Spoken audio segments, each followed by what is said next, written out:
On est en direct avec Éric Pauget, député républicain des Alpes-Maritimes. Bonjour monsieur le député, merci d'être en direct avec nous. Est-ce que la victoire de Renaud Muselier hier en PACA, c'est aussi un peu la victoire du gouvernement? J'ai vu hier sur les plateaux télé beaucoup de membres du gouvernement qui se félicitaient. Est-ce que c'est aussi un peu la victoire du gouvernement d'Emmanuel Macron? À mon avis, c'est plutôt un échec complet du gouvernement. Il ne faut pas oublier que la République En Marche n'a pas été capable de faire des listes. C'est un échec comme on n'a jamais vu sous la Ve République pour un président en exercice de son propre parti. Et moi, j'ai dénoncé à la fin du mois d'avril et début mai les accords qu'il y avait eu et l'annonce du Premier ministre. Et je pense que ce n'était pas nécessaire. Et Renaud Muselier, sur la base de son bilan, de son action, aurait viré en tête dès le premier tour face à M. Mariani. J'en suis persuadé. Mais Renaud Muselier avec le gouvernement, c'est un peu je t'aime moi non plus, quoi, avec En Marche.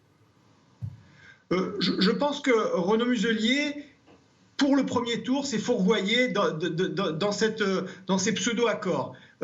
Cette élection a démontré que les Français ne voulaient pas de la République En Marche et ne voulaient pas des extrêmes non plus. Et vous savez, le vote d'extrême droite, c'est pas un vote d'adhésion. Et nous, dans la région Sud, en région PACA, on le sait, on a eu le grand-père Jean-Marie Le Pen, on a eu la petite-fille Marion Maréchal Le Pen. C'est un fonds de commerce qui prospère sur le nom de Le Pen, mais c'est pas un vote d'adhésion. Et je crois que ça a été démontré à travers cette élection d'hier, où quand on prend quelqu'un comme M. Mariani, les électeurs ne s'y retrouvent pas. Donc moi je suis persuadé que Renaud Muselier avait un bon bilan, il a un bon bilan, il a été reconnu pour ce bilan. Le premier tour c'est la contestation, c'est la colère, et le deuxième tour c'est la responsabilité et la raison. Et c'est ça qui a été démontré hier.